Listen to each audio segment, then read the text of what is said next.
Hello friends, જ્ઞાનકોશ ચેનલમાં આપનું હાર્દિક સ્વાગત છે। આજે આપણે વાત કરીશું જૂન 2026ના કરંટ અફેર વિશે અને આજે આપણે જોઈશું પાર્ટ 2 વિશે। તો ચાલો વાત કરીએ જૂન 2026ના કરંટ અફેર વિશે। તો પ્રશ્ન, ભારતના પ્રથમ ક્વોન્ટમ સેફ અલ્ગોરિધમને સી-સેફ માન્યતા કઈ કંપનીએ વિકસાવ્યો છે? એ ટીસીએસ, બી ઇન્ફોસિસ, સી 42 લેબ્સ કે ડી વિપ્રો? તો સાચો જવાબ આવશે સી 42 લેબ્સ દ્વારા વિકસાવ્યો છે। તો આગળ આપણે વાત કરીશું પ્રથમ ક્વોન્ટમ સેફ અલ્ગોરિધમને સી-સેફ માન્યતા આપવામાં આવી છે। તો પુણે સ્થિત 42 લેબ્સ કંપની દ્વારા વિકસાવવામાં આવેલા ભારતના પ્રથમ ક્વોન્ટમ સેફ ક્રિપ્ટોગ્રાફી અલ્ગોરિધમને data security council of India એટલે કે DSCI તરફથી સી-સેફ મીન્સ કે cryptography security assurance framework and evaluation માન્યતા આપવામાં આવી છે। તો આ સી-સેફ એ શું છે તેના વિશે જોઈશું। તો સી-સેફ એટલે કે cryptography security assurance framework and evaluation A DSCI દ્વારા શરૂ કરાયેલ એક મૂલ્યાંકન અને પ્રમાણન માળખું છે જે ક્રિપ્ટોગ્રાફી અલ્ગોરિધમ અને સુરક્ષા ઉકેલોની વિશ્વસનીયતા અને સુરક્ષાનું મૂલ્યાંકન કરે છે। નેક્સ્ટ આપણે જોઈશું ક્વોન્ટમ સેફ અલ્ગોરિધમ એ શું છે। તો ક્વોન્ટમ સેફ અથવા પોસ્ટ ક્વોન્ટમ અલ્ગોરિધમ એવી ક્રિપ્ટોગ્રાફિક પદ્ધતિ છે જે ભવિષ્યમાં આવનારા ક્વોન્ટમ કમ્પ્યુટર્સના હુમલાઓ સામે પણ એ સુરક્ષા આપે છે। આગળ આપણે વાત કરીશું DSCI વિશે। તો DSCI નું પૂરું નામ છે data security council of India અને તેની સ્થાપના વર્ષ 2008માં કરવામાં આવી હતી અને તેનું મુખ્ય મથક નવી દિલ્હી ખાતે આવેલું છે અને એની સ્થાપના જે સ્થાપક સંસ્થા હતી એનું નામ છે નેસ્કોમ। તો DSCI નું કાર્ય શું છે? તો ભારતની ડેટા સુરક્ષા, સાયબર સુરક્ષા અને ગોપનીયતા સંબંધિત ધોરણોને પ્રોત્સાહન આપવાનું એનું કાર્ય છે। હવે આપણે આગળ વાત કરીશું તો ભારતનું 7મું પ્રાદેશિક હવામાન કેન્દ્ર ક્યાં સ્થાપિત કરવામાં આવ્યું છે? એ શિમલા, બી શ્રીનગર, સી જમ્મુ કે ડી લેહ? તો સાચો જવાબ આવશે સી જમ્મુમાં 7મું પ્રાદેશિક હવામાન કેન્દ્ર સ્થાપિત કરવામાં આવ્યું છે, યાદ રાખજો જમ્મુમાં। તો આગળ આપણે ડિટેલમાં વાત કરીશું કે જમ્મુ ખાતે ભારતનું 7મું પ્રાદેશિક હવામાન કેન્દ્ર સ્થાપિત કરવામાં આવ્યું છે। તો ભારતીય હવામાન વિભાગ IMD દ્વારા 5 જૂન 2026ના રોજ જમ્મુ ખાતે ભારતનું 7મું પ્રાદેશિક હવામાન કેન્દ્ર, યાદ રાખજો ભારતનું 7મું પ્રાદેશિક હવામાન કેન્દ્ર એટલે કે રિજનલ મેટ્રોલોજીકલ સેન્ટર શરૂ કરવામાં આવ્યું છે અને આ કેન્દ્રનું ઉદ્ઘાટન કોના દ્વારા કરવામાં આવ્યું છે? તો કેન્દ્રીય વિજ્ઞાન અને પૃથ્વી વિજ્ઞાન રાજ્યમંત્રી ડોક્ટર જીતેન્દ્ર સિંહ દ્વારા આ કેન્દ્રનું ઉદ્ઘાટન કરવામાં આવ્યું છે। આગળ આપણે જોઈશું કે આ રિજનલ મેટ્રોલોજીકલ સેન્ટર એટલે કે RMC એ શું છે? તો આ કેન્દ્ર હિમાલયી પ્રદેશોમાં વધુ સચોટ હવામાન આગાહી અને કુદરતી આપત્તિ અંગે સમયસર ચેતવણી આપવા માટે મહત્વપૂર્ણ સાબિત થશે। એટલે કે કોઈ સચોટ હવામાન આગાહી કરવા માટે અને કુદરતી આપત્તિ સમયસર આપશે અને આ જે કેન્દ્ર છે દિલ્હી, મુંબઈ, કોલકાતા, ચેન્નઈ, નાગપુર અને આ લાસ્ટ 7મું જમ્મુમાં સ્થાપિત કરવામાં આવ્યું છે। આગળ જોઈશું તો વિનિમયનું અમલીકરણ કઈ સંસ્થા દ્વારા કરવામાં આવ્યું છે? એ NHAI, બી LPAI, સી ઈસરો, કે ડી DRDO? તો સાચો આન્સર આવશે બી LPAI સંસ્થા દ્વારા કરવામાં આવ્યું છે. આગળ આપણે વાત કરીશું વિનિમય લેન્ડ પોર્ટ મેનેજમેન્ટ સિસ્ટમ.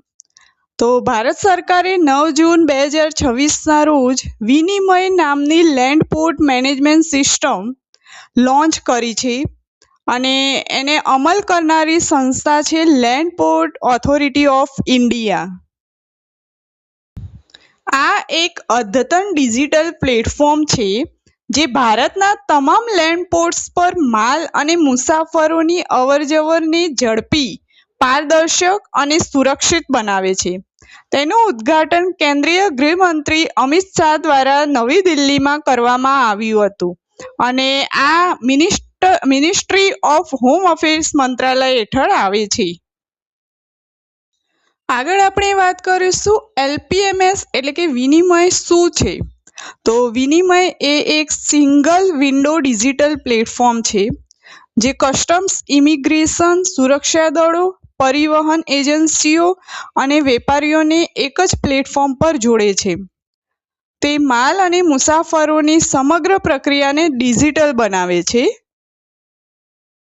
આગળ વાત કરીશું તો સાફ મહિલા ચેમ્પિયનશિપ 2026નો વિજેતા દેશ કયો છે? એ નેપાળ, બી બાંગ્લાદેશ, સી ભારત, કે ડી શ્રીલંકા? તો સાચો જવાબ આવશે સી ભારત. આગળ જોઈશું તો SAFF મહિલા ચેમ્પિયનશિપ 2026 વિશે. તો ભારતે ફાઇનલમાં બાંગ્લાદેશને હરાવીને SAFF વિમેન્સ ચેમ્પિયનશિપ 2026નો ખિતાબ પોતાના નામે કર્યો છે.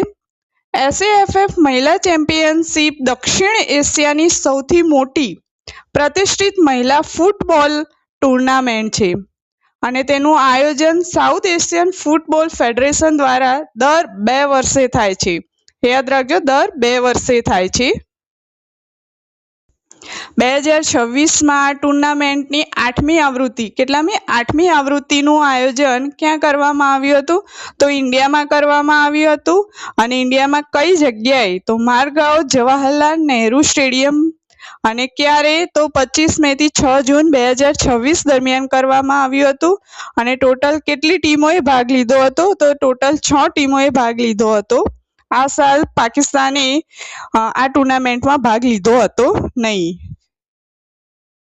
આ ટુર્નામેન્ટમાં મોસ્ટ વેલ્યુએબલ પ્લેયર તરીકે સનફીરાન નોગ્રુમને મળ્યો હતો અને ટોપ સ્કોરર તરીકે અવેકા સિંહ, જેમને 4 ગોલ કર્યા હતા.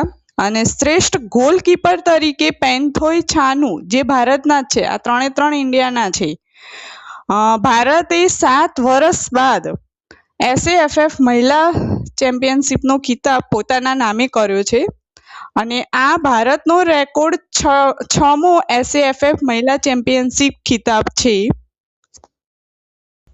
આગળ આપણે જોઈશું SAFF એ શું છે એના વિશે. તો SAFF નું પૂરું નામ છે સાઉથ એશિયન ફૂટબોલ ફેડરેશન, જેની સ્થાપના ઈસવીસન 1997માં થઈ હતી અને તેનું મુખ્ય મથક ઢાકા, બાંગ્લાદેશમાં છે. અને એમાં કુલ કેટલા દેશો છે સભ્ય દેશો તરીકે? ભારત, બાંગ્લાદેશ, નેપાળ, ભૂટાન, માલદીવ, શ્રીલંકા અને પાકિસ્તાન. એમ કુલ ટોટલ 7 દેશો સભ્ય દેશો તરીકે છે. આગળ જોઈશું તો પ્રથમ વિશ્વ યોગાસન સ્પોર્ટ્સ ચેમ્પિયનશિપ 2026 ક્યાં યોજાઈ હતી? તો એ નવી દિલ્હી, બી મુંબઈ, સી અમદાવાદ, કે ડી બેંગલુરુ? તો સાચો જવાબ આવશે સી અમદાવાદ ખાતે યોજાઈ હતી. આગળ વાત કરીશું તો ભારત વિશ્વ યોગાસન ચેમ્પિયનશિપ 2026માં ટોચના સ્થાને રહ્યું છે. તો પ્રથમ વિશ્વ યોગાસન સ્પોર્ટ્સ ચેમ્પિયનશિપ 2026નું આયોજન 4 થી 8 જૂન 2026 દરમિયાન ગુજરાતના અમદાવાદ ખાતે આવેલા એકા અરેનામાં કરવામાં આવ્યું હતું, જેમાં ભારતે કુલ 114 મેડલ જીતીને મેડલ ટેબલમાં ટોચનું સ્થાન મેળવ્યું છે. કેટલા? 114 મેડલ જીત્યા છે ભારતે. અને આ ચેમ્પિયનશિપમાં વિશ્વભરના 79 દેશોના 222 ખેલાડીઓએ ભાગ લીધો હતો. આ યોગાસનને વૈશ્વિક સ્પર્ધાત્મક રમત તરીકે સ્થાપિત કરવાની દિશામાં એક ઐતિહાસિક પહેલ હતી. આમાં ભારતનો મેડલ રેકોર્ડ જોઈશું તો સુવર્ણ ચંદ્રક એટલે કે ગોલ્ડ મેડલ 102, રજત ચંદ્રક એટલે કે સિલ્વર મેડલ 8 અને કાંસ્ય ચંદ્રક એટલે કે બ્રોન્ઝ મેડલ 4 મળ્યા છે. આ ટુર્નામેન્ટમાં ભારત 114 મેડલ સાથે પ્રથમ ક્રમાંકે છે, જેમાં 102 ગોલ્ડ, 8 સિલ્વર અને 4 બ્રોન્ઝ મેડલ મેળવ્યા છે. સેકન્ડ નંબર ઉપર હશે જાપાન, જે 11 મેડલ સાથે બીજા ક્રમાંકે છે, જેમાં 3 ગોલ્ડ, 3 સિલ્વર અને 5 બ્રોન્ઝ મેડલ મેળવ્યા છે. અને આર્જેન્ટિના 5 મેડલ સાથે ત્રીજા ક્રમાંકે છે, જેમને 2 ગોલ્ડ અને 3 સિલ્વર મેડલ જીત્યા છે. આગળ વાત કરીશું તો સિપ્રીનું સંપૂર્ણ નામ એટલે કે પૂરું નામ શું છે? A. Swedish peace research institute, B. Stockholm international piece research institute, C. Strategic international piece research institute કે D. South peace research institute. તો સાચો જવાબ આવશે B. Stockholm international piece research institute. તો આગળ વાત કરીશું સિપ્રી યરબુક 2026 પ્રકાશિત કરવામાં આવ્યું છે. તો સિપ્રી એટલે કે Stockholm international piece research institute એ 8 જૂન 2026ના રોજ સિપ્રી યરબુક 2026 પ્રકાશિત કર્યું છે. તેમાં વૈશ્વિક સુરક્ષા, પરમાણુ શસ્ત્રો, સૈન્ય ખર્ચ, હથિયારોના વેપાર અને નિઃશસ્ત્રીકરણ અંગેની માહિતી આપવામાં આવે છે. જાન્યુઆરી 2026 સુધી વિશ્વમાં અંદાજે 12,187 પરમાણુ વોરહેડ્સ હતા, જેમાંથી ભારત પાસે અંદાજે 190 પરમાણુ વોરહેડ્સ છે અને 2025માં અંદાજે 180 હતા. આ આંકડો 2026નો છે. 190 જે છે 2026નો આંકડો છે. અને પાકિસ્તાન પાસે અંદાજે 170 અને ચીન પાસે અંદાજે 620 પરમાણુ વોરહેડ્સ છે. 2025માં ભારતનો સૈન્ય ખર્ચ $92.1 અબજ છે રહ્યો હતો, જેના આધારે ભારત વિશ્વનો 5મો સૌથી મોટો સૈન્ય ખર્ચ કરનાર દેશ બન્યો છે. એક્ઝામમાં પૂછાઈ શકે તો કયો આન્સર આવશે? વિશ્વનો 5મો સૌથી મોટો સૈન્ય ખર્ચ કરનાર દેશ બન્યો છે. 5મો સૌથી મોટો. ઓકે. સિપ્રી વિશે વાત કરીશું તો સિપ્રીનું પૂરું નામ છે Stockholm international piece research Institute, જેની સ્થાપના ઈસવીસન 1966માં કરવામાં આવી હતી અને તેનું મુખ્યાલય સ્ટોકહોમ ખાતે એટલે કે સ્વીડન ખાતે છે. અને અહેવાલનું નામ શું છે? તો સિપ્રી યરબુક 2026. અને ક્યારે પ્રકાશિત કરવામાં આવ્યું? તો 8 જૂન 2026ના રોજ સિપ્રી યરબુક 2026 અહેવાલને પ્રકાશિત કરવામાં આવ્યો છે. નેક્સ્ટ જોઈશું તો ગેલેન્ટ્રી એવોર્ડ્સ કોણ આપે છે? એ. વડાપ્રધાન, બી. રાષ્ટ્રપતિ, સી. રક્ષામંત્રી કે ડી. ગૃહમંત્રી. તો સાચો જવાબ આવશે બી. રાષ્ટ્રપતિ આપે છે. વાત કરીશું ગેલેન્ટ્રી એવોર્ડ્સ 2026 વિશે. તાજેતરના રક્ષા અલંકાર સમારોહમાં ભારતના રાષ્ટ્રપતિ દ્રૌપદી મુર્મુએ 51 ગેલેન્ટ્રી એવોર્ડ્સ એનાયત કર્યા છે. આ સમારોહ 8 જૂન 2026ના રોજ યોજાઈ ગયો છે. એનાયત કરેલા મુખ્ય પુરસ્કારોમાં કીર્તિ ચક્ર જે 7 આપવામાં આવ્યા છે, તેમાંથી 2 મરણોત્તર પુરસ્કાર છે. વીરચક્ર 15, તેમાંથી 3 મરણોત્તર પુરસ્કાર છે અને શૌર્ય ચક્ર 29, જેમાંથી 1 મરણોત્તર પુરસ્કાર છે. આ પુરસ્કારો સશસ્ત્ર દળો, કેન્દ્રીય સશસ્ત્ર પોલીસ દળો અને રાજ્ય અને કેન્દ્ર શાસિત પ્રદેશોની પોલીસના બહાદુર જવાનોને એનાયત કરવામાં આવે છે. શુભાંશુ શુક્લાને અશોક ચક્રથી સન્માનિત કરવામાં આવ્યા છે. તેઓ ગગનયાન મિશનના એસ્ટ્રોનોટ ડિઝાઇનેટ તરીકે પણ જાણીતા છે. આગળ આપણે વાત કરીશું નેપાળના વિદેશ મંત્રી શિશિર ખાનાલની ભારતની મુલાકાત. તો નેપાળના વિદેશ મંત્રી શિશિર ખાનાલે 5 થી 7 જૂન દરમિયાન ભારતની સત્તાવાર મુલાકાત લીધી હતી. આ મુલાકાત ભારતના વિદેશ મંત્રી સુબ્રમણ્યમ જયશંકરના આમંત્રણ પર યોજાઈ હતી. આ તેમની વિદેશ મંત્રી બન્યા પછીની પ્રથમ ભારત મુલાકાત હતી. મુલાકાતના મુખ્ય મુદ્દાઓમાં જોઈશું તો ભારત અને નેપાળ વચ્ચેના દ્વિપક્ષીય સંબંધો વધુ મજબૂત બનાવવા ચર્ચા થઈ હતી. વેપાર, રોકાણ, ઉર્જા, કનેક્ટિવિટી અને વિકાસ સહયોગ જેવા મુદ્દાઓ પર ચર્ચા કરવામાં આવી હતી. બંને દેશોએ હાઇડ્રો પાવર એટલે કે જળ વિદ્યુત ક્ષેત્રમાં સહકાર વધારવા પર ભાર મૂક્યો હતો. સીમા સંબંધિત મુદ્દાઓ શાંતિપૂર્ણ અને રાજદ્વારી વાતચીત દ્વારા ઉકેલવાના સંકલ્પને પુનઃ દોહરાવ્યું હતું. આગળ વાત કરીશું તો જોજિલા ટનલ કયા રાષ્ટ્રીય ધોરીમાર્ગ પર આવેલી છે? એ NH44, બી NH1, સી NH27 કે ડી NH48? તો સાચો જવાબ આવશે બી NH1 પર આવેલી છે. આગળ જોઈશું તો જોજિલા ટનલ વિશે. તો કેન્દ્રીય માર્ગ પરિવહન અને રાજમાર્ગ મંત્રી નીતિન ગડકરીએ કારગિલના મીનામાર્ગ ખાતે જોજિલા ટનલના ઐતિહાસિક અંતિમ સફળતાના સાક્ષી બન્યા છે. જોજિલા ટનલ વિશે જોઈશું તો તેની લંબાઈ 13.153 કિલોમીટર છે અને તે 2 લેન દ્વિમાર્ગીય એટલે કે બાયડાયરેક્શનલ રોડ ટનલ પ્રકારની છે.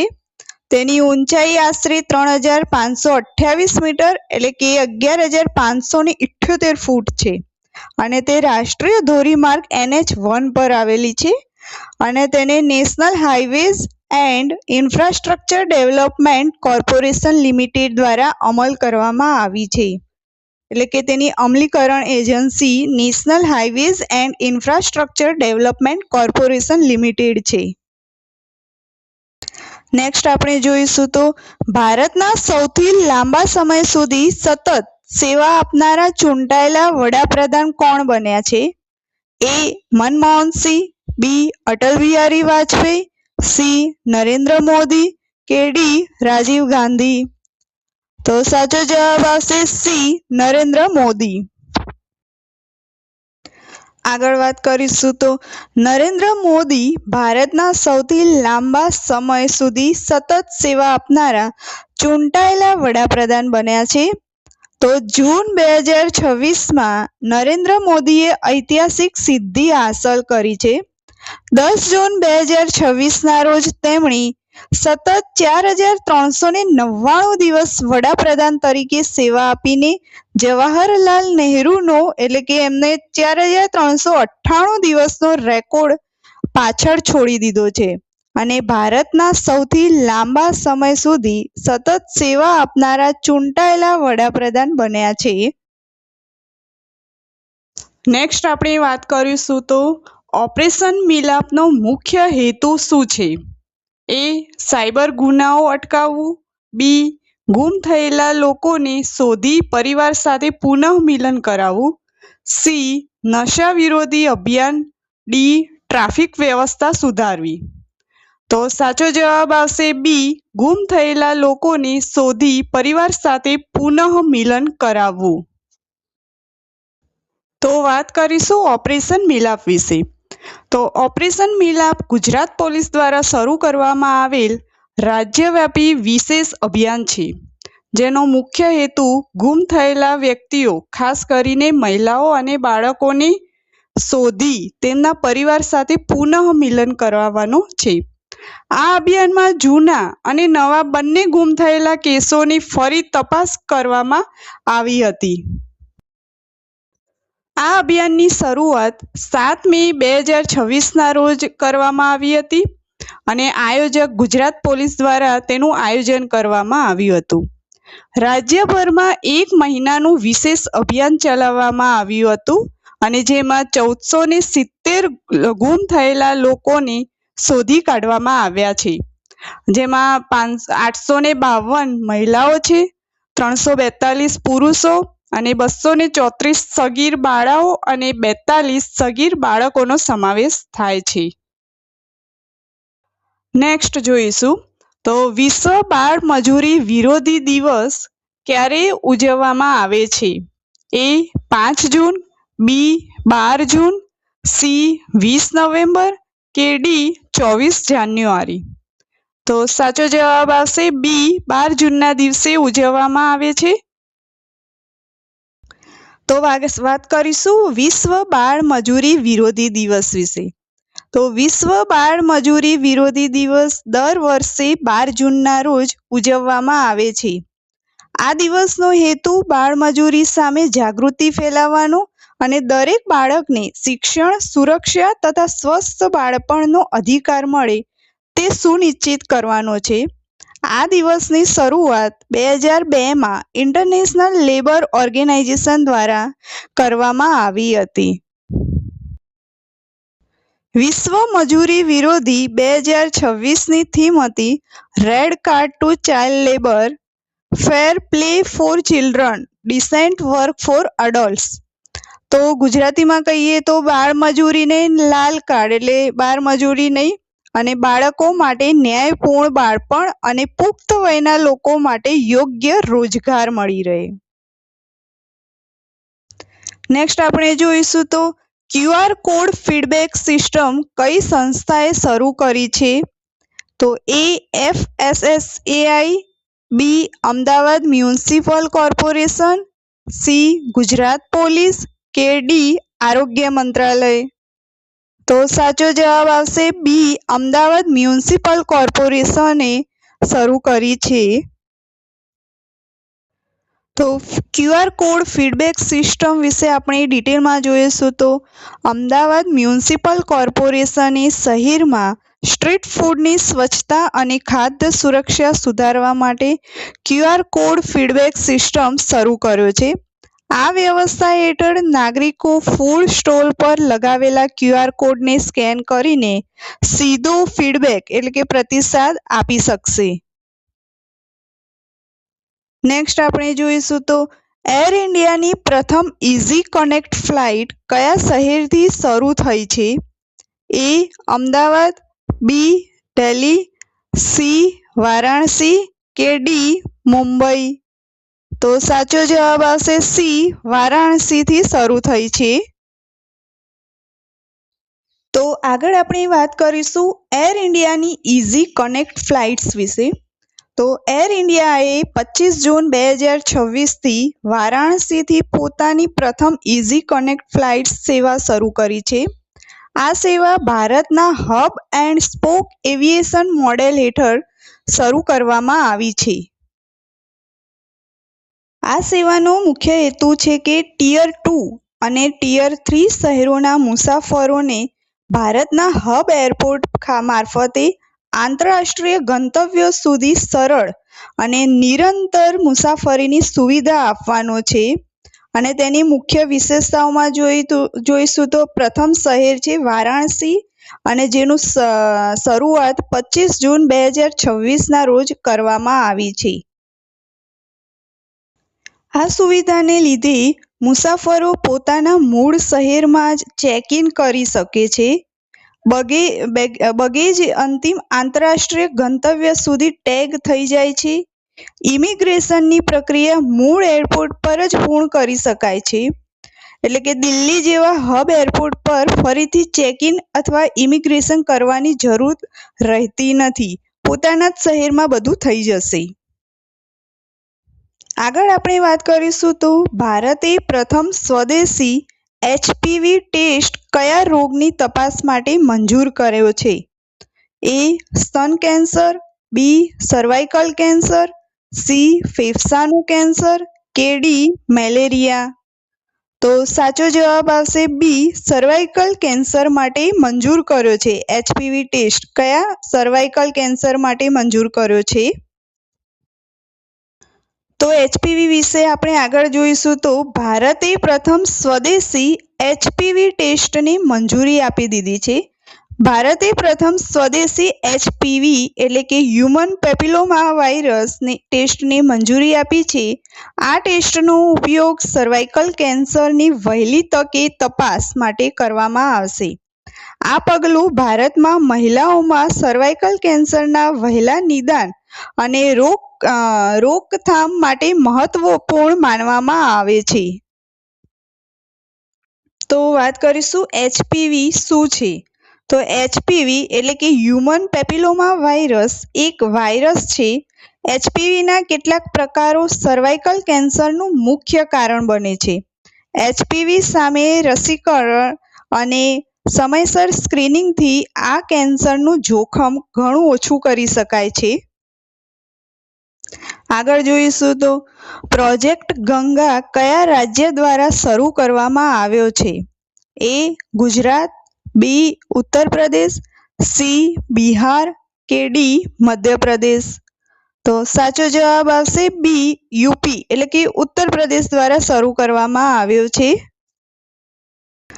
પ્રોજેક્ટ ગંગા વિશે ડિટેલમાં વાત કરીશું તો પ્રોજેક્ટ ગંગા એટલે કે government assisted network four growth and advancement Uttar Pradesh સરકાર દ્વારા 9 જૂન 2026ના રોજ શરૂ કરવામાં આવેલી મહત્વાકાંક્ષી ડિજિટલ કનેક્ટિવિટી યોજના છે.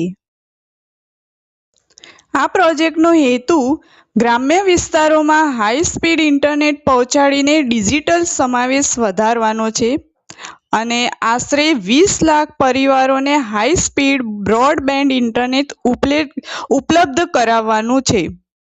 ગામડાઓમાં ડિજિટલ શિક્ષણ, ટેલિમેડિસિન, ઈ-ગવર્નન્સ અને કૌશલ્ય વિકાસને પ્રોત્સાહન આપવાનો એ આ પ્રોજેક્ટનો મુખ્ય હેતુ છે. નેક્સ્ટ જોઈશું તો 8 થી 10,000 ડિજિટલ સર્વિસ પ્રોવાઇડર્સ તૈયાર કરવા, 1 લાખથી વધુ પ્રત્યક્ષ અને પરોક્ષ રોજગારીની તકો ઊભી કરવી અને આ પ્રોજેક્ટ 21 જિલ્લાઓમાં આ યોજનાનો પ્રથમ તબક્કો અમલમાં મૂકવામાં આવ્યો છે. ગ્રામ્ય વિસ્તારોમાં ફાઇબર આધારિત બ્રોડબેન્ડ નેટવર્ક વિકસાવવામાં આવશે. આગળ આપણે જોઈશું તો અમદાવાદ મેટ્રો ફેઝ 2A ની કુલ લંબાઈ કેટલી છે? A. 5 kilometre, B. 6.032 kilometre, C. 8.5 kilometre કે D. 10 કિલોમીટર. તો સાચો જવાબ આવશે B. 6.032 કિલોમીટર છે. Ahmedabad metro rail project phase 2A વિશે જોઈશું તો 10 જૂન 2026ના રોજ કેન્દ્રીય મંત્રીમંડળે Ahmedabad metro rail project phase 2A ને મંજૂરી આપી દીધી છે. આ પ્રોજેક્ટનો મુખ્ય હેતુ છે સરદાર વલ્લભભાઈ પટેલ ઇન્ટરનેશનલ એરપોર્ટને અમદાવાદ મેટ્રો નેટવર્ક સાથે સીધું જોડવાનો છે.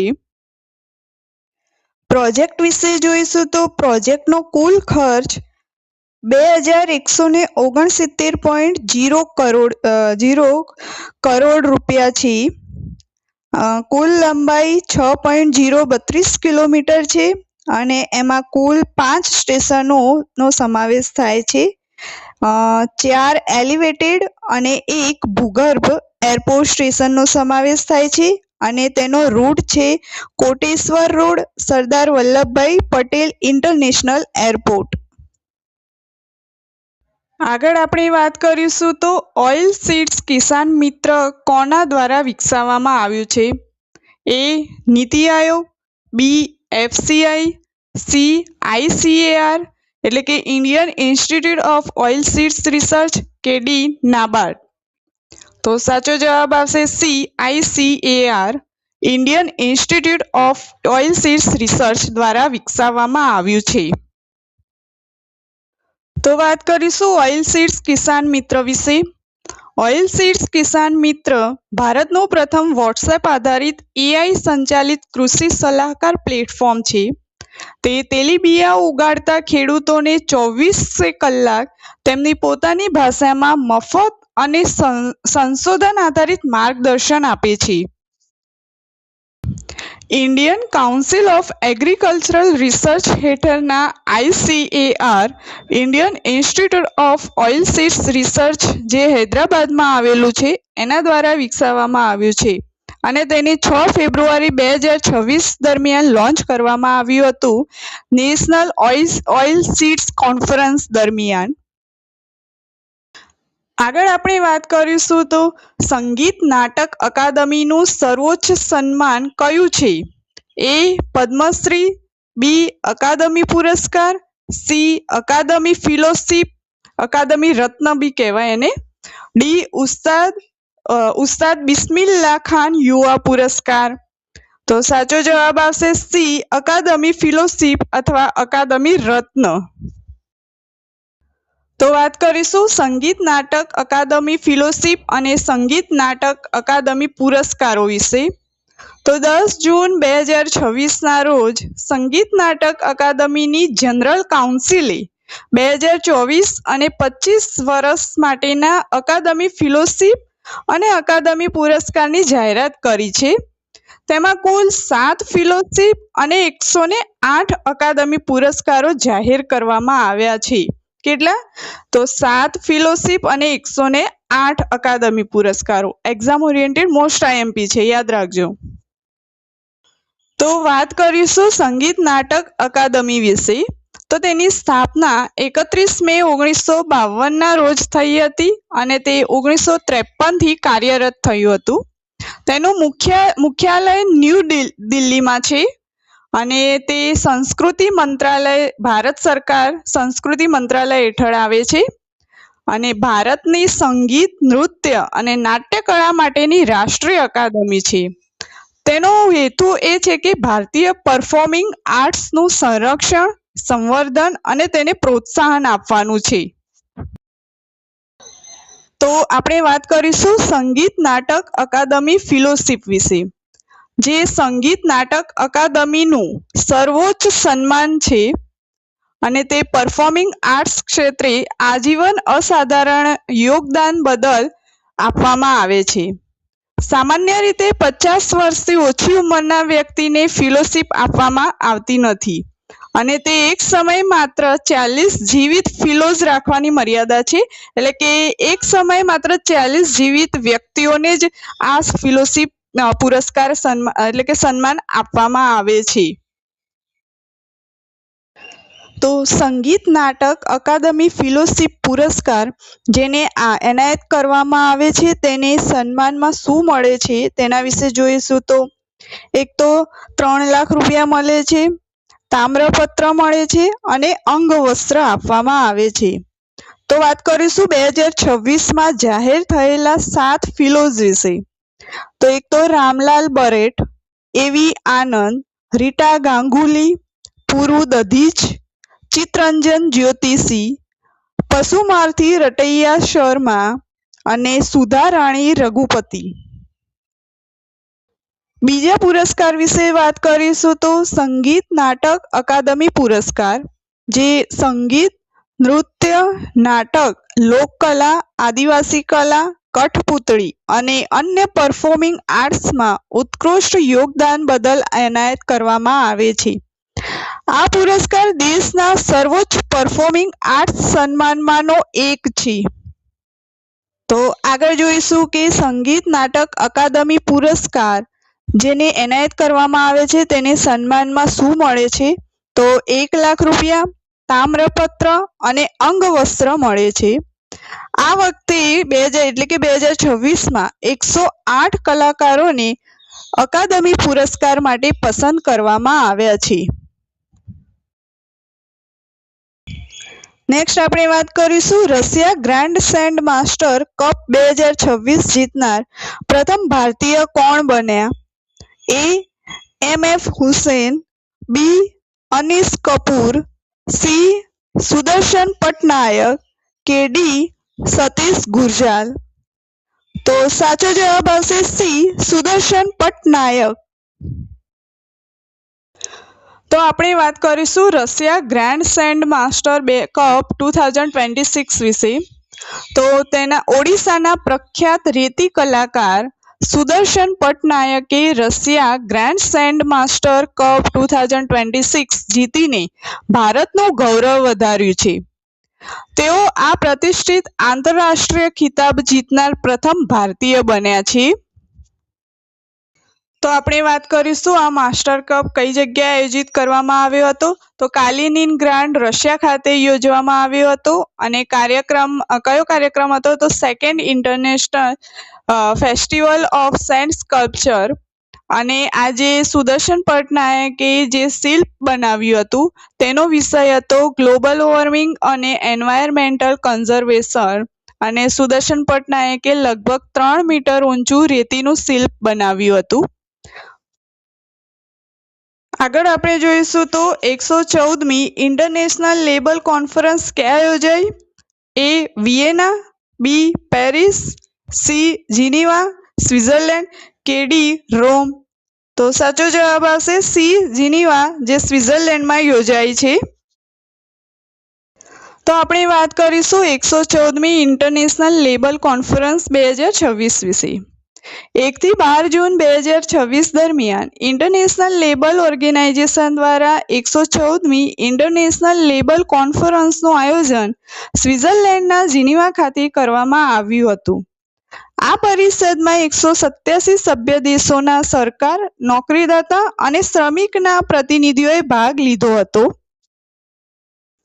આ કોન્ફરન્સમાં ભારતીય પ્રતિનિધિ મંડળનું નેતૃત્વ કેન્દ્રીય રાજ્યમંત્રી, જે શ્રમ અને રોજગાર મંત્રી છે, તે શોભા કરંદલાજે, નામ યાદ રાખજો, શોભા કરંદલાજે કર્યું હતું. તો ભારતે નીચેના મુદ્દાઓ રજૂ કર્યા હતા. એક તો નવા લેબર કોડ્સ વિશે રજૂઆત કરી હતી. જીગ અને પ્લેટફોર્મ વર્કર્સ માટે સામાજિક સુરક્ષા, ડિજિટલ પબ્લિક ઇન્ફ્રાસ્ટ્રક્ચર વિશે રજૂઆત કરી હતી. મહિલાઓની શ્રમ બળમાં ભાગીદારીમાં વધારો કરવામાં આવે તેના વિશે રજૂઆત કરી હતી. આગળ જોઈશું તો યુવાનો માટે રોજગારનું સર્જન કરવામાં આવે, સ્કિલ ડેવલપમેન્ટ અને ફોર્મલ એમ્પ્લોયમેન્ટ જેવી રજૂઆત કરી હતી. તો આ ઇન્ટરનેશનલ લેબર કોન્ફરન્સ ILC એ શું છે એના વિશે જોઈશું. તો ILC ની વિશ્વની શ્રમ સંસદ એટલે કે વર્લ્ડ પાર્લામેન્ટ ઓફ લેબર તરીકે ઓળખવામાં આવે છે. તેનું આયોજન દર વર્ષે ILO ઇન્ટરનેશનલ લેબર ઓર્ગેનાઇઝેશન દ્વારા કરવામાં આવે છે.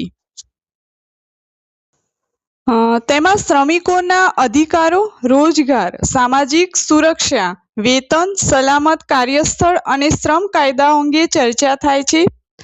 ILC દરમિયાન નવા ઇન્ટરનેશનલ લેબર સ્ટાન્ડર્ડ્સ, કન્વેન્શન્સ અને રિકમેન્ડેશન્સ સ્વીકારવામાં આવે છે.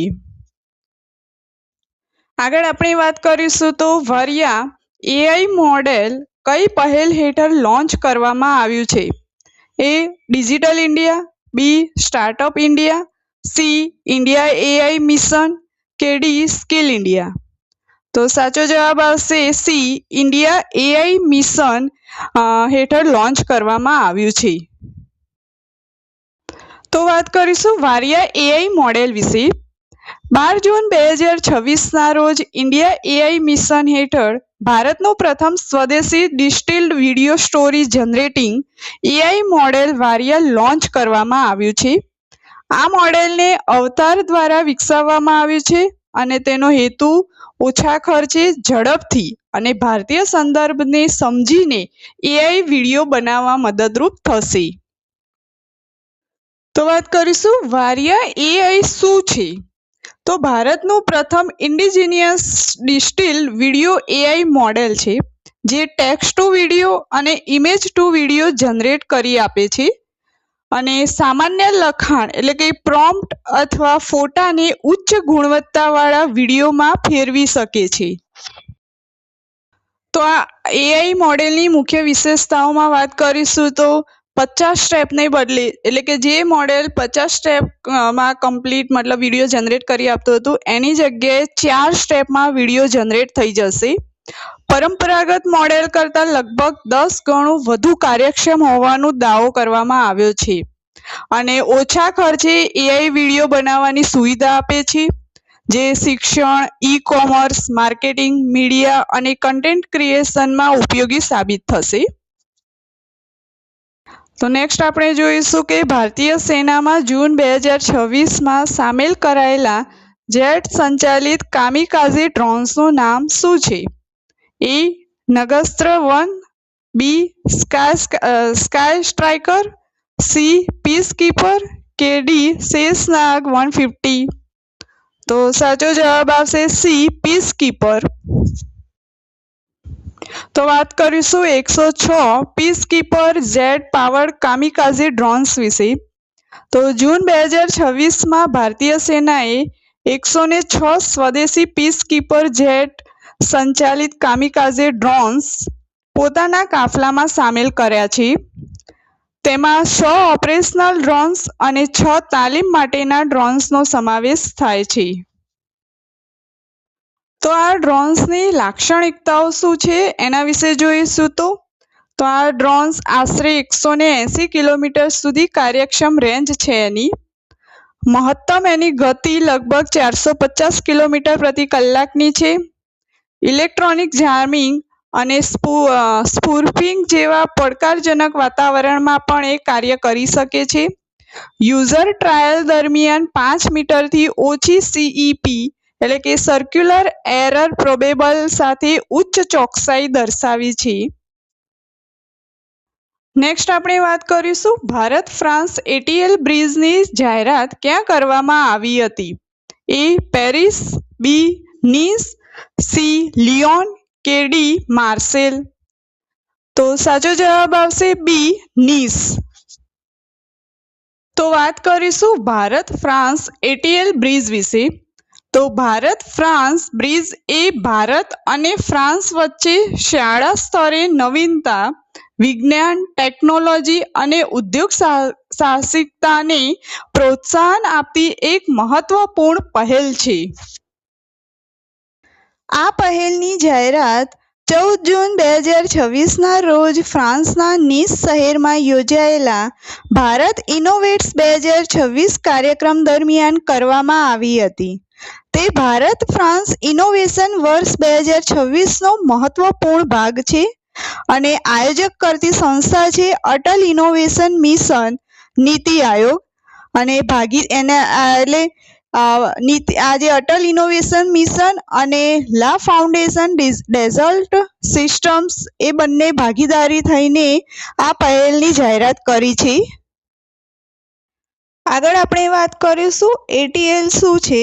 તો એટીએલ નું પૂરું નામ છે અટલ ટિંકરિંગ લેબ અને એટીએલ એ શાળાઓમાં સ્થાપિત એવી આધુનિક પ્રયોગશાળા છે જ્યાં વિદ્યાર્થીઓને નવી ટેકનોલોજી સાથે પ્રયોગ કરવાની તક મળે છે.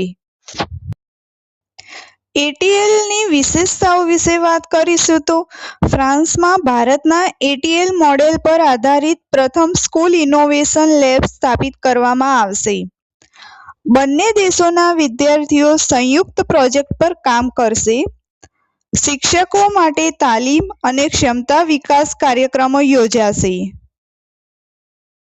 નવી ટેકનોલોજી અને સંશોધન ક્ષેત્રે સહયોગ વધશે. ભવિષ્યના વૈજ્ઞાનિકો અને ઇનોવેટર્સ તૈયાર કરવામાં મદદ મળશે. આપણે જોઈશું અટલ ઇનોવેશન મિશન વિશે. તો જેની સ્થાપના 2016માં થઈ હતી અને તેનું સંચાલન નીતિ આયોગ દ્વારા કરવામાં આવે છે. આ સંસ્થાનો હેતુ છે કે ભારતમાં નવીનતા અને ઉદ્યોગ સાહસિકતાને પ્રોત્સાહન આપવું. એટીએલ સહિત અનેક કાર્યક્રમો દ્વારા શાળા અને કોલેજો સ્તરે ઇનોવેશનને પ્રોત્સાહિત કરે છે. નેક્સ્ટ આપણે વાત કરીશું ગ્લોબલ પીસ ઇન્ડેક્સ 2026માં ભારતનું સ્થાન કેટલામું છે? એ 115, બી 120, સી 127 કે ડી 130? તો સાચો જવાબ આવશે સી 127મું સ્થાન છે. તો વાત કરીશું ગ્લોબલ પીસ ઇન્ડેક્સ 2026 વિશે. તો ગ્લોબલ પીસ ઇન્ડેક્સ 2026 એ વિશ્વના દેશોમાં શાંતિ અને સુરક્ષાનું સ્તર માપતો વાર્ષિક અહેવાલ છે. આ અહેવાલ Institute for Economics and Peace દ્વારા પ્રકાશિત કરવામાં આવે છે. 2026માં કુલ 163 દેશો અને પ્રદેશોનું મૂલ્યાંકન કરવામાં આવ્યું છે. યાદ રાખજો 163 દેશો અને પ્રદેશોનું મૂલ્યાંકન કરવામાં આવ્યું છે. તો ગ્લોબલ પીસ ઇન્ડેક્સ 2026માં ભારતનું સ્થાન કેટલામું છે? તો 127મું છે અને આ 2025માં તેનો રેન્ક 115મો હતો. એટલે કે ભારતની સ્થિતિમાં 12 સ્થાનનો ઘટાડો થયો છે. તો વાત કરીશું વિશ્વના સૌથી શાંતિપૂર્ણ 10 દેશોના લિસ્ટ વિશે, જે આ લિસ્ટ 2026 મુજબ છે. તો ફર્સ્ટ આવશે Iceland, New Zealand, Switzerland, Slovenia, Ireland, Austria, Portugal, Singapore, Finland અને જાપાન. તો ગ્લોબલ પીસ ઇન્ડેક્સ 2026માં રેન્ક 1 પર છે આઇસલેન્ડ, જે વિશ્વનો સૌથી શાંતિપૂર્ણ દેશ છે. રશિયા ગ્લોબલ પીસ ઇન્ડેક્સ 2026 મુજબ 163મું સ્થાન ધરાવે છે. એટલે કે વિશ્વનો સૌથી ઓછો શાંતિપૂર્ણ દેશ હોય તો એ રશિયા છે. 2026માં પ્રથમ વખત એવું બન્યું છે કે રશિયા છેલ્લા સ્થાને પહોંચ્યું છે. આગળ આપણે વાત કરીશું તો 2026માં ઝારખંડના કેટલા પરંપરાગત ઉત્પાદનોને જીઆઈ ટેગ મળ્યો છે? એ 7, બી 9, સી 11 કે ડી 13? તો સાચો જવાબ આવશે સી 11 પરંપરાગત ઉત્પાદનોને જીઆઈ ટેગ મળ્યો છે. તો વાત કરીશું ઝારખંડને 11 નવા પરંપરાગત ઉત્પાદનોને GI tag geographical indication tag મળ્યા છે. તો ઝારખંડને 2026માં 11 નવા પરંપરાગત ઉત્પાદનોને જીઆઈ ટેગ મળ્યા છે. આથી રાજ્યના જીઆઈ ટેગ ધરાવતા ઉત્પાદનોની સંખ્યા વધી છે. ઝારખંડના 11 જીઆઈ ટેગ પ્રાપ્ત ઉત્પાદનોમાં ભગૈયા સાડી અને કાપડ, કુચાઈ સિલ્ક સાડી, કેસરિયા કલાકંદ, ડોકરા હસ્તકલા, ટૂમકા ચાદર, બરોની પેઇન્ટિંગ્સ, મુંડા આભૂષણ, ઝારખંડ બાંસ હસ્તકલા, તસર રેશમ અને સાડીઓ, જાદો પટિયા ચિત્રકલા અને પાંચો સાડી અને કાપડનો સમાવેશ થાય છે. તો વાત કરીશું જીઆઈ ટેગ શું છે? તો જિયોગ્રાફિકલ ઇન્ડિકેશન એ એક એવું પ્રમાણપત્ર છે જે કોઈ ઉત્પાદનની વિશિષ્ટ ગુણવત્તા, પ્રતિષ્ઠા અથવા ઓળખ તેના ચોક્કસ ભૌગોલિક વિસ્તાર સાથે જોડાયેલી હોવાનું દર્શાવે છે. ભારતમાં જીઆઈ નોંધણી geographical indication of goods registration and protection act 1999 હેઠળ થાય છે. જિયોગ્રાફિકલ ઇન્ડિકેશનની રજિસ્ટર ઓફિસ ચેન્નઈમાં આવેલી છે અને કોઈ બી પ્રોડક્ટ હોય તો એની માન્યતા 10 વર્ષ સુધી હોય છે જીઆઈ ટેગ માટે, અને પછી 10 વર્ષ પછી નવીકરણ કરી શકાય છે.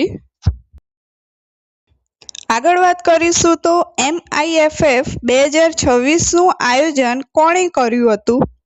એ CBFC, બી FTII, સી NFDC કે ડી NFAI? તો સાચો જવાબ આવશે સી NFDC એ કર્યું હતું. તો વાત કરીશું 19મો મુંબઈ આંતરરાષ્ટ્રીય ફિલ્મ મહોત્સવ વિશે. તો 19મો મુંબઈ આંતરરાષ્ટ્રીય ફિલ્મ મહોત્સવ એટલે કે MIFF 2026 જે ભારતનું સૌથી પ્રતિષ્ઠિત ડોક્યુમેન્ટરી, શોર્ટ ફિક્શન અને એનિમેશન ફિલ્મ મહોત્સવ છે. તેનું આયોજન 15 થી 21 જૂન દરમિયાન NFDC કોમ્પ્લેક્સ મુંબઈ ખાતે કરવામાં આવ્યું હતું. આ મહોત્સવનું આયોજન નેશનલ ફિલ્મ ડેવલપમેન્ટ કોર્પોરેશન દ્વારા માહિતી અને પ્રસારણ મંત્રાલય એટલે કે મિનિસ્ટ્રી ઓફ ઇન્ફોર્મેશન એન્ડ બ્રોડકાસ્ટિંગના સહયોગથી કરવામાં આવ્યું હતું. તો કયું? એક તો નેશનલ ફિલ્મ ડેવલપમેન્ટ કોર્પોરેશન દ્વારા માહિતી અને પ્રસારણ મંત્રાલયના સહયોગથી કરવામાં આવ્યું હતું. જેમાં 46 દેશોમાંથી 1459 ફિલ્મોની એન્ટ્રીઓ પ્રાપ્ત થઈ હતી. આ ફિલ્મ મહોત્સવમાં 42 થી વધુ ભારતીય ભાષાઓ અને 30 થી વધુ વિદેશી ભાષાઓની ફિલ્મો પ્રદર્શિત થઈ હતી અને તેમાં કુલ 45 લાખ રૂપિયાના 18 પુરસ્કાર જાહેર કરવામાં આવ્યા હતા. અને સ્પર્ધા વિભાગમાં 144 ફિલ્મોનો સમાવેશ થાય છે, જેમાંથી 52 આંતરરાષ્ટ્રીય ફિલ્મો હતી અને 92 રાષ્ટ્રીય એન્ટ્રીઓ સામેલ હતી.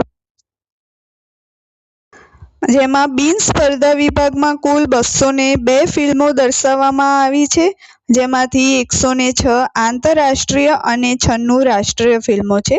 બિન સ્પર્ધા વિભાગમાં એટલે કે એવી ફિલ્મો કે જે કોઈ કોમ્પિટિશનમાં પાર્ટિસિપેટ નહીં કરે અને કોઈ પ્રાઇઝ મની આપવામાં નહીં આવે, જસ્ટ બીકોઝ પ્રેક્ષક એટલે કે ઓડિયન્સને બતાવવા માટે પસંદ કરેલી ફિલ્મો છે. એવી કુલ 202 ફિલ્મો છે, જેમાંથી 106 આંતરરાષ્ટ્રીય અને 96 રાષ્ટ્રીય ફિલ્મો છે.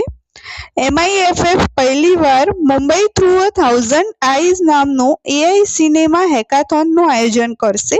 એટલે કે પહેલીવાર મુંબઈ શહેર વિશે કોઈ AI ની મદદથી શોર્ટ ફિલ્મ બનાવશે અને જેનું ફિલ્મ સારી હશે એટલે કે સારું પ્રદર્શન કરશે એને પ્રાઇઝ આપવામાં આવશે. માસ્ટર ફિલ્મ નિર્માતા ડેવિડ એટનબરોને સેન્ટેનરી ટ્રિબ્યુટ હેઠળ તેમની 2 ફિલ્મોના સ્ક્રીનિંગથી સન્માનિત કરવામાં આવ્યા છે. પ્રખ્યાત ફિલ્મ નિર્માતા વી શાંતારામની 125મી જન્મ જયંતિ નિમિત્તે V Shantaram lifetime achievement award એનાયત કરવામાં આવશે. આગળ વાત કરીશું તો હેક્ઝાવેર ટેકનોલોજીસનું નવું ડિલિવરી સેન્ટર ક્યાં શરૂ થયું છે? A. Ahmedabad, B. Surat, C. Gift city Gandhinagar કે D. વડોદરા? તો સાચો જવાબ આવશે C. ગિફ્ટ સિટી ગાંધીનગર ખાતે શરૂ થયું છે. તો વાત કરીશું હેક્ઝાવેર ટેકનોલોજીસનું નવું delivery centre GIFT city Gandhinagar ખાતે શરૂ થયું છે. તો એના વિશે જોઈશું તો હેક્ઝાવેર ટેકનોલોજીસ એ Gujarat international finance tech city એટલે કે ગિફ્ટ સિટી ગાંધીનગર ખાતે નવું ડિલિવરી સેન્ટર શરૂ કર્યું છે અને આ સેન્ટરનું ઉદ્ઘાટન 13 જૂન 2026ના રોજ ગુજરાતના મુખ્યમંત્રી ભૂપેન્દ્રભાઈ પટેલ દ્વારા કરવામાં આવ્યું હતું. તો તેનો મુખ્ય હેતુ શું છે?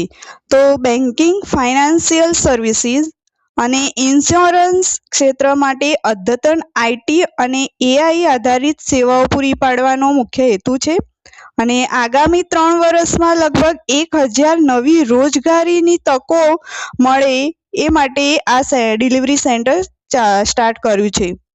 તો ગિફ્ટ સિટીનું મહત્વ વિશે વાત કરીશું તો ભારતનું પ્રથમ ઇન્ટરનેશનલ ફાઇનાન્શિયલ સર્વિસ સેન્ટર છે.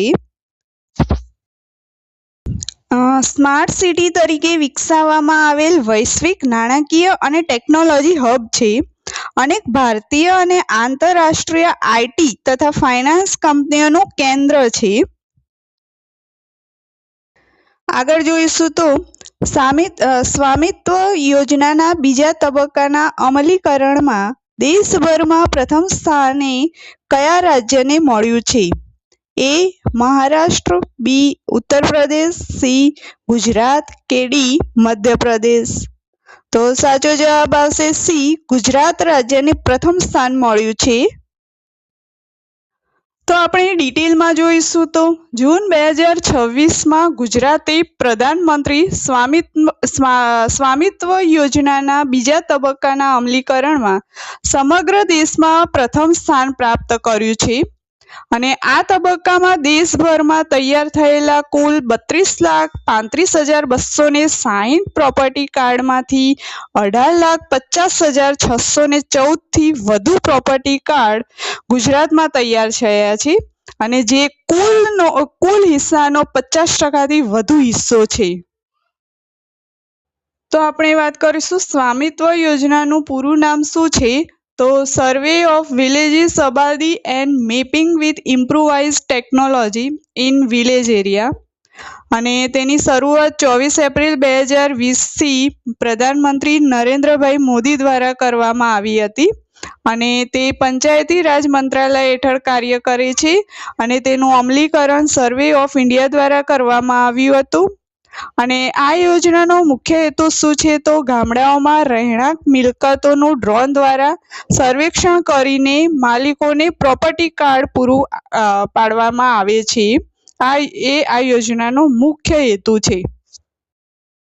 તો આ યોજના દ્વારા ગુજરાતમાં શું પ્રગતિ થઈ છે તેના વિશે જોઈશું. તો વર્ષ 2021-22થી બીજા તબક્કાની કામગીરી શરૂ થઈ ગઈ, અને 11,511 ગામોમાં ડ્રોન સર્વેક્ષણ પૂરું કરવામાં આવ્યું હતું, જેમાં લગભગ 14,900 ડ્રોન ફ્લાઇટ્સ હાથ ધરાઈ, અને 18,50,614 થી વધુ પ્રોપર્ટી કાર્ડ તૈયાર કરવામાં આવ્યા હતા. દેશના બીજા તબક્કામાં બનેલા કુલ પ્રોપર્ટી કાર્ડમાંથી અડધાથી વધુ કાર્ડ ગુજરાતમાં તૈયાર થયા હતા. નેક્સ્ટ આપણે જોઈશું ગુજરાત ઔદ્યોગિક નીતિ 2026 કયા વિઝન સાથે જોડાયેલી છે? A Atmanirbhar Bharat 2030, B make in India, C Viksit ગુજરાતથી Viksit Bharat at 2047, D digital India. તો સાચો જવાબ આવશે સી, વિકસિત ગુજરાતથી વિકસિત ભારત એટ 2047. તો આપણે જોઈશું ગુજરાત ઔદ્યોગિક નીતિ 2026 વિશે. તો 15 જૂન 2026ના રોજ ગુજરાત સરકારે ગુજરાત ઔદ્યોગિક નીતિ 2026 જાહેર કરી છે, અને આ નીતિનો મુખ્ય હેતુ વિકસિત ગુજરાતથી વિકસિત ભારત એટ 2047ના વિઝનને સાકાર કરવાનો છે. આ નીતિના 4 મુખ્ય આધાર સ્તંભ છે. 1. રોકાણ અને ઉત્પાદન, 2. નવીનતા અને સંશોધન, 3. કૌશલ્ય અને રોજગાર, અને 4. ટકાઉ અને સર્વસમાવેશક વિકાસ. અને તેના મુખ્ય ઉદ્દેશ વિશે જોઈશું તો રાજ્યમાં ઔદ્યોગિક રોકાણ વધારવા, રોજગારની નવી તકો ઊભી કરવી, અને ઇનોવેશનને પ્રોત્સાહન આપવું એ આ ઔદ્યોગિક નીતિનો મુખ્ય ઉદ્દેશ્ય છે. આગળ આપણે જોઈશું તો પવન ઉર્જાની કુલ સ્થાપિત ક્ષમતાના આધારે ભારત વિશ્વમાં કયા ક્રમે છે? એ બીજા, બી ત્રીજા, સી ચોથા કે ડી પાંચમા? તો સાચો જવાબ આવશે સી, ચોથા ક્રમે છે. તો આપણે વાત કરીશું WT મારુત વિશે. તો 15 જૂન 2026 એટલે કે ગ્લોબલ વિન્ડ ડેના રોજ કેન્દ્રીય નવી અને નવીનીકરણ ઉર્જા મંત્રી પ્રહલાદ જોશીએ WT મારુત એટલે કે wind turbine supply chain management portal launch કર્યું છે. આ ભારતનું પવન ઉર્જા સપ્લાય ચેઇન માટેનું પ્રથમ સમર્પિત ડિજિટલ પોર્ટલ છે. WT મારુતનું પૂરું નામ શું છે? તો wind turbine supply chain management એ WT મારુતનું પૂરું નામ છે. નવી અને નવીનીકરણ ઉર્જા મંત્રાલય હેઠળ આવે છે, અને ઇન્ડિયા વિન્ડ ટર્બાઇન મેન્યુફેક્ચરર એસોસિએશનના સંયુક્ત સહયોગથી તેને વિકસાવવામાં આવ્યું છે. આ પોર્ટલની વિશેષતાઓ વિશે જોઈશું તો ભારતનું પ્રથમ કેન્દ્રીય ડિજિટલ પ્લેટફોર્મ પવન ઉર્જા સપ્લાય ચેઇન માટે આ પોર્ટલ લોન્ચ કરવામાં આવ્યું છે. ઉત્પાદકો, સપ્લાયરો અને પ્રોજેક્ટ ડેવલપરોને એક જ પ્લેટફોર્મ પર જોડે છે. સ્થાનિક સપ્લાયરો શોધવામાં અને ઘટકોની ઉપલબ્ધતા ટ્રેક કરવામાં આ પોર્ટલ ખૂબ જ મદદ કરે છે. આગળ જોઈશું તો એની વિશેષતામાં સ્થાનિક સોર્સિંગ અને ગુણવત્તા ધોરણોને પ્રોત્સાહન આપે છે. ડેટા શેરિંગ અને સપ્લાય ચેઇન મેનેજમેન્ટને વધુ અસરકારક બનાવે છે. ભારત વિશ્વનું ચોથું સૌથી મોટું પવન ઉર્જા બજાર છે. યાદ રાખજો કેટલામું? તો વિશ્વનું ચોથું સૌથી મોટું પવન ઉર્જા બજાર છે. નેક્સ્ટ આપણે જોઈશું તો જૂન 2026માં પ્રધાનમંત્રી નરેન્દ્રભાઈ મોદીએ કયા યુરોપિયન દેશની પ્રથમ ઐતિહાસિક મુલાકાત લીધી? એ હંગેરી, બી પોલેન્ડ, સી સ્લોવાકિયા કે ડી ચેકિયા? તો સાચો જવાબ આવશે સી સ્લોવાકિયા કન્ટ્રીની મુલાકાત લીધી. તો વાત કરીશું વડાપ્રધાન નરેન્દ્ર મોદીની સ્લોવાકિયા મુલાકાત વિશે. તો પ્રધાનમંત્રી નરેન્દ્રભાઈ મોદીએ 14 થી 15 જૂન 2026 દરમિયાન સ્લોવાકિયાની રાજકીય મુલાકાત લીધી હતી અને 1993માં સ્લોવાકિયાની સ્વતંત્રતા પછી કોઈ પણ ભારતીય વડાપ્રધાનની આ પ્રથમ મુલાકાત હતી.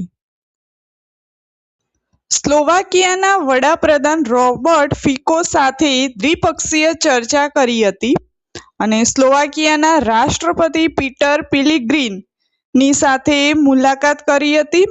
સ્લોવાકિયાનું સર્વોચ્ચ રાજ્ય સન્માન order of the white double cross first class જે નરેન્દ્રભાઈ મોદીને એનાયત કરવામાં આવ્યું હતું. આ પ્રધાનમંત્રી મોદીને વિદેશી દેશ દ્વારા મળેલું 33મું આંતરરાષ્ટ્રીય સન્માન છે. આગળ જોઈશું તો 16મી બ્રિક્સ કૃષિ મંત્રીઓની બેઠક ક્યાં યોજાઈ હતી? એ નવી દિલ્હી, બી ભોપાલ, સી ઇન્દોર કે ડી અમદાવાદ? તો સાચો જવાબ આવશે સી ઇન્દોરમાં યોજાઈ હતી. તો વાત કરીશું 16મી બ્રિક્સ કૃષિ મંત્રીઓની બેઠક વિશે. 12-13 જૂન 2026 દરમિયાન ભારતની અધ્યક્ષતા હેઠળ 16મી બ્રિક્સ કૃષિ મંત્રીઓની બેઠકનું આયોજન ઇન્દોર ખાતે કરવામાં આવ્યું હતું અને બેઠકના અંતે બ્રિક્સ ઇન્દોર ડિક્લેરેશનને સ્વીકારવામાં આવી હતી અને તેની થીમ હતી building for resilience, innovation, cooperation and sustainability. આ બેઠકમાં ચર્ચા કરવામાં આવેલી 4 પ્રાથમિકતાઓ વિશે જોઈશું તો ફર્સ્ટ નંબર આવશે ખાદ્ય સુરક્ષા, પોષણ અને આજીવિકા વિશે. સેકન્ડમાં જોઈશું તો કૃષિ વેપાર અને સહકાર વિશે ચર્ચા કરવામાં આવી હતી. થર્ડમાં ટકાઉ અને આબોહવા પ્રતિરોધક કૃષિ વિશે અને લાસ્ટમાં ડિજિટલ કૃષિ અને નવીનતા વિશે ચર્ચા કરવામાં આવી હતી.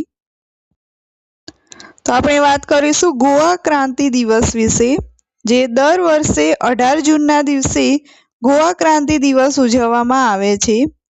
18 જૂન 1946ના રોજ ગોવામાં પોર્ટુગીઝ શાસન વિરુદ્ધ ડોક્ટર રામ મનોહર લોહિયા દ્વારા પ્રથમ મોટા પાયે જન આંદોલન શરૂ થયું હતું. તેથી આ દિવસને ગોવા ક્રાંતિ દિવસ તરીકે ઉજવવામાં આવે છે. 19 ડિસેમ્બરને ગોવા મુક્તિ દિવસ તરીકે ઉજવવામાં આવે છે. ગોવા 30 મે 1987ના રોજ ભારતનું 25મું રાજ્ય બન્યું હતું. ક્યારે? 30 મે 1987ના રોજ ભારતનું 25મું રાજ્ય બન્યું હતું. આગળ વાત કરીશું તો કવચ 4.0 શું છે? એ મિસાઇલ સિસ્ટમ, બી ટ્રેન સુરક્ષા સિસ્ટમ, સી ઉપગ્રહ કે ડી રડાર?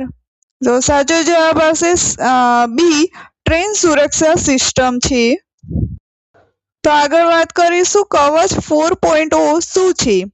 ભારતીય રેલવેએ ગુજરાતમાં અમદાવાદ ડિવિઝન માટે 140 કરોડ રૂપિયાના કવચ પ્રોજેક્ટને મંજૂરી આપી દીધી છે. કવચ એ ભારતની સ્વદેશી ઓટોમેટિક ટ્રેન પ્રોટેક્શન સિસ્ટમ છે. 2012 થી ટ્રેન કોલિઝન અવોઇડન્સ સિસ્ટમ તરીકે તેને વિકસાવવામાં આવ્યું હતું અને પછીથી તેને કવચ નામ આપવામાં આવ્યું હતું.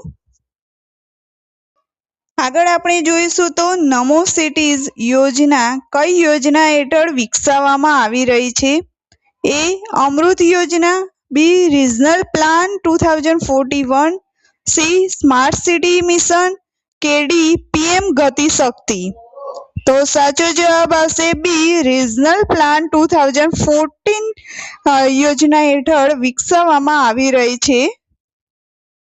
નમો સિટીઝ વિશે વાત કરીશું તો નેશનલ કેપિટલ રિજનલ પ્લાનિંગ બોર્ડની 42મી બેઠકમાં એનસીઆર રિજનલ પ્લાન 2041 હેઠળ 4 સેમી ગ્રીનફિલ્ડ નમો સિટીઝ વિકસાવવાના પ્રસ્તાવને મંજૂરી આપવામાં આવી છે. આ બેઠકની અધ્યક્ષતા કેન્દ્રીય ગૃહ અને શહેરી બાબતોના મંત્રી શ્રી મનીહારલાલ ખટ્ટર દ્વારા કરવામાં આવી હતી. એનસીઆરનો કુલ વિસ્તાર 50,083 ચોરસ કિલોમીટર છે અને તેમાં આવરી લેવાયેલા પ્રદેશોમાં જોઈશું તો દિલ્હી, હરિયાણા, ઉત્તર પ્રદેશ અને રાજસ્થાન રાજ્યને આવરી લેવામાં આવેલા છે.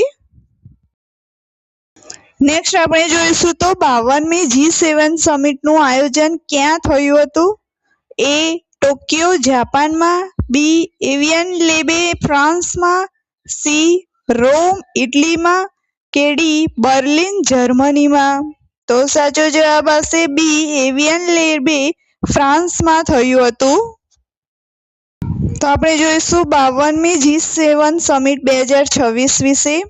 તો 15 ને 17 જૂન 2026 G7 સમિટનું આયોજન થયું હતું અને સ્થળ હતું એવિયન લેબે ફ્રાન્સમાં અને યજમાન દેશ ફ્રાન્સ હતો અને ફ્રાન્સના રાષ્ટ્રપતિ હતા ઇમેન્યુઅલ મેક્રો.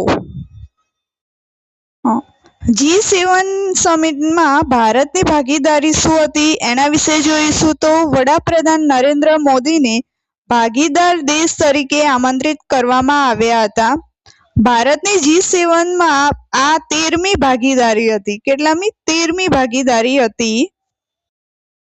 તો આ સમિટમાં ચર્ચા કરવામાં આવેલા મુખ્ય મુદ્દાઓમાં વૈશ્વિક આર્થિક અસંતુલન વિશે, કૃત્રિમ બુદ્ધિમત્તા એટલે કે AI નું ગવર્નન્સ વિશે, જળવાયુ પરિવર્તન, ઉર્જા સંરક્ષણ, મહત્વપૂર્ણ ખનિજો, સપ્લાય ચેઇન વિશે, યુક્રેન અને પશ્ચિમ એશિયાની સ્થિતિ વિશે અને વિકાસશીલ દેશોનું દેવું એના વિશે ચર્ચા કરવામાં આવી હતી. તો G7માં કયા કન્ટ્રીનો સમાવેશ થાય છે? તો Canada, France, Germany, Italy, Japan, United Kingdom અને અમેરિકાનો સમાવેશ થાય છે. યુરોપિયન યુનિયન પણ સમિટમાં ભાગ લે છે પરંતુ તે G7નું સભ્ય દેશ નથી. નેક્સ્ટ આપણે જોઈશું જસદણ પટારી. રાજકોટ જિલ્લાની પરંપરાગત જસદણ પટારીને સત્તાવાર રીતે પ્રતિષ્ઠિત GI ટેગ આપવામાં આવ્યો છે. તે સાગના લાકડામાંથી બનેલી હાથથી બનાવેલી વુડન ચેસ્ટ છે જે પિત્તળ, તાંબા અને સફેદ ધાતુમાંથી શણગારેલી છે. આગળ આપણે જોઈશું તો ભારતીય તટરક્ષક સ્વર્ણ જયંતિ સર્કલ ગાંધીનગરના CH4B સર્કલનું નામ બદલીને ભારતીય તટરક્ષક સ્વર્ણ જયંતિ સર્કલ રાખવામાં આવ્યું છે. ભારતીય કોસ્ટ ગાર્ડને સમર્પિત દેશનું પ્રથમ જાહેર ટ્રાફિક સર્કલ બન્યું છે. કયું? ભારતીય તટરક્ષક સ્વર્ણ જયંતિ સર્કલ એ પ્રથમ જાહેર ટ્રાફિક સર્કલ બન્યું છે. ભારતીય તટરક્ષક દળની સ્થાપનાના 50 વર્ષ પૂર્ણ થયાની નિમિત્તે આ સર્કલની નવી ઓળખ આપવામાં આવી છે. ગૃહ રાજ્યમંત્રી હર્ષ સંઘવીના હસ્તે આ સર્કલનું લોકાર્પણ કરવામાં આવ્યું હતું. નેક્સ્ટ આપણે વાત કરીશું તૃષ્ણા સેટેલાઇટ વિશે. તો જૂન 2026માં ભારતના વડાપ્રધાન દ્વારા જાહેર કરવામાં આવ્યું છે કે ભારત અને ફ્રાન્સ સંયુક્ત રીતે તૃષ્ણા ઉપગ્રહ 2027માં લોન્ચ કરશે. આ સેટેલાઇટ લોન્ચ કરવાનો મુખ્ય હેતુ એ છે કે વૈશ્વિક જળ સુરક્ષા એટલે કે વોટર સિક્યોરિટી, ખાદ્ય સુરક્ષા અને આબોહવા પરિવર્તન પર નજર રાખવાનો છે. તૃષ્ણા, જેનું ફૂલ ફોર્મ છે thermal infrared imaging satellite for high resolution natural resource assessment.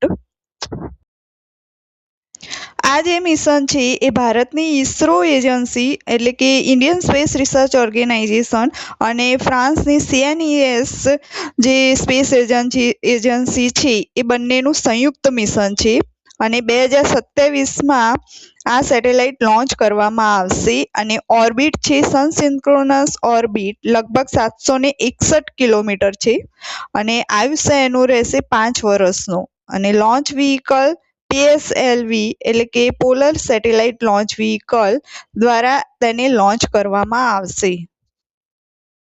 તો વાત કરીશું વર્ષ 2026ના આંતરરાષ્ટ્રીય યોગ દિવસની થીમ શું હતી?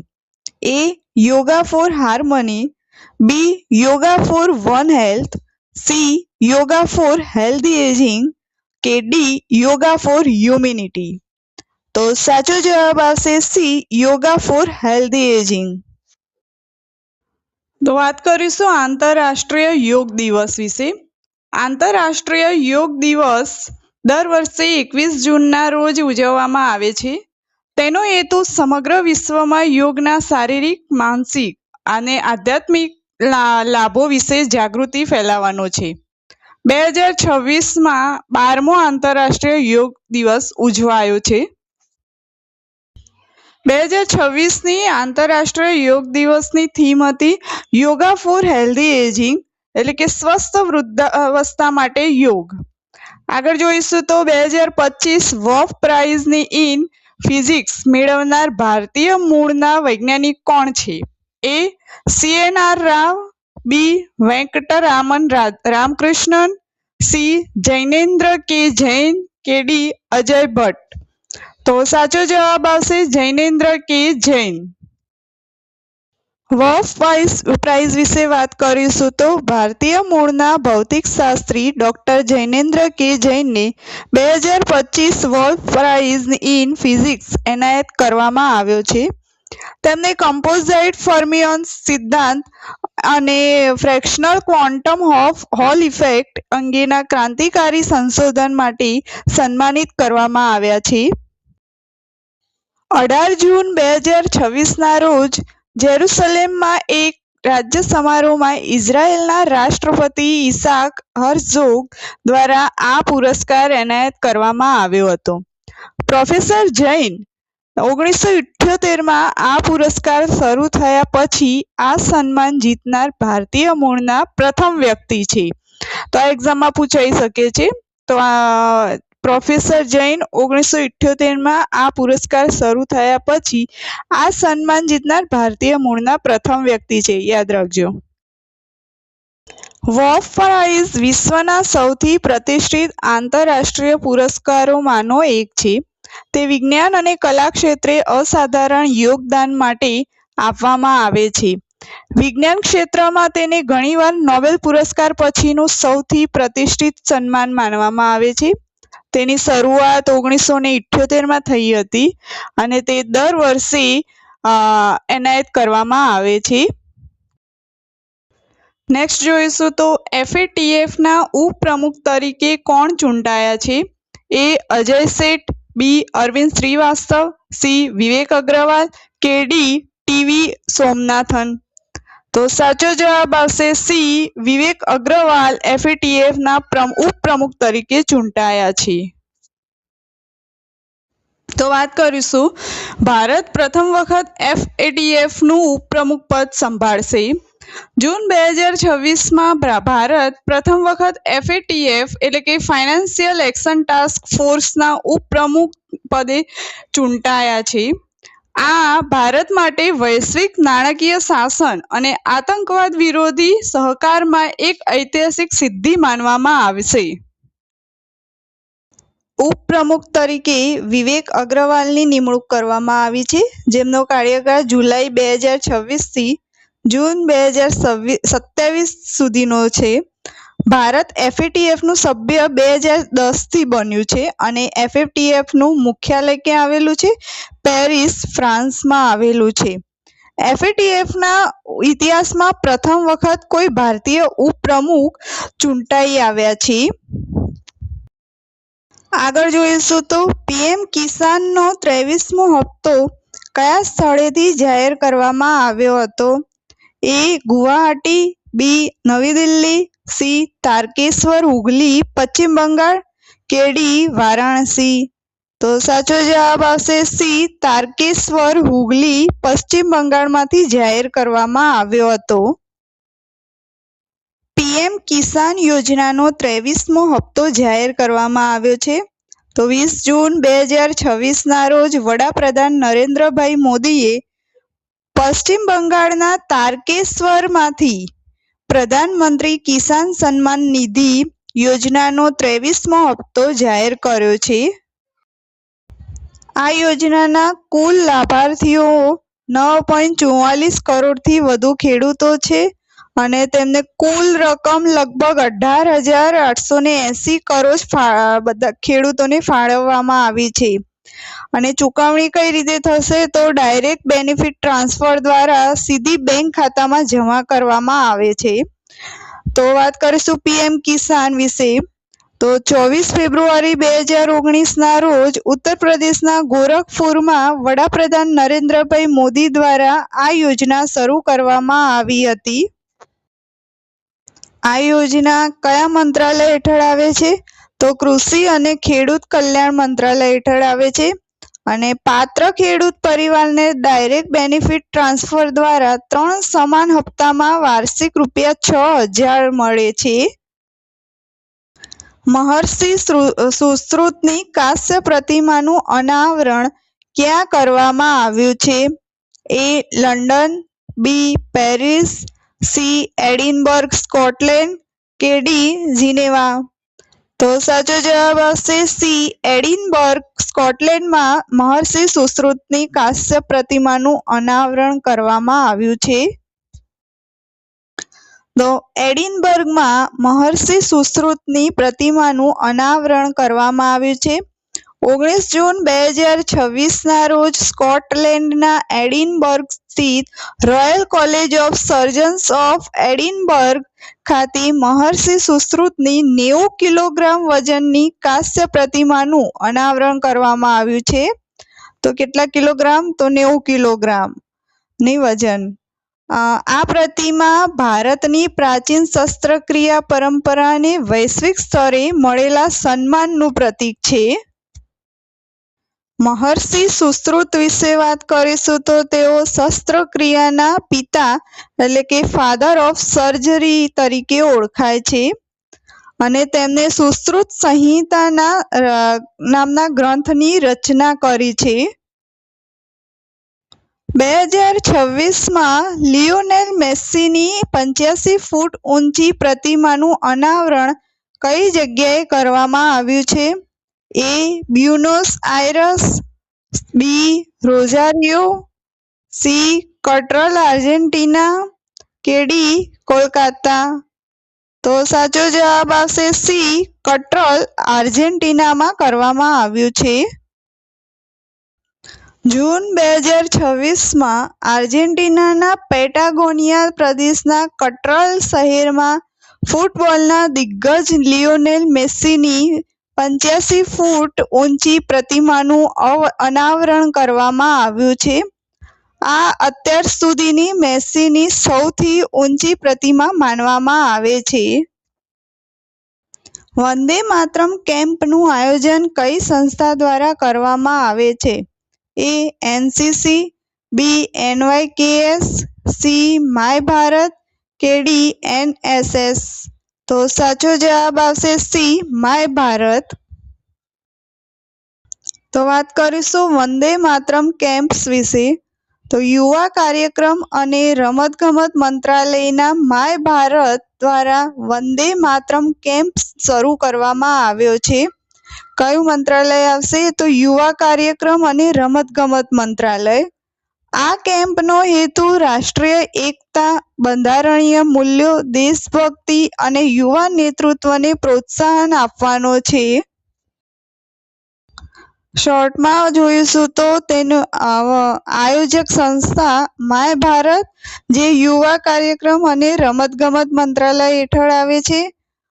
પ્રથમ કેમ્પ 24 થી 30 જૂન 2026 દરમિયાન સ્થળ આવશે કોલકાતા, પશ્ચિમ બંગાળમાં. પ્રસંગ એટલે કે બંકિમચંદ્ર ચટ્ટોપાધ્યાયની જન્મ જયંતિ અને વંદે માતરમના 150 વર્ષની ઉજવણી નિમિત્તે આ કેમ્પનું આયોજન કરવામાં આવ્યું છે અને તેમાં ટોટલ 150 યુવાનોએ ભાગ લીધો હતો. તો આ સાથે આજનો વિડીયો અહીં આપણે કમ્પ્લીટ કરીએ છીએ. જો તમે મારી ચેનલને સબસ્ક્રાઈબ ના કરી હોય તો આજે જ સબસ્ક્રાઈબ કરો અને વિડીયોઝને લાઈક એન્ડ શેર કરવાનું ભૂલતા નહીં. Thank you.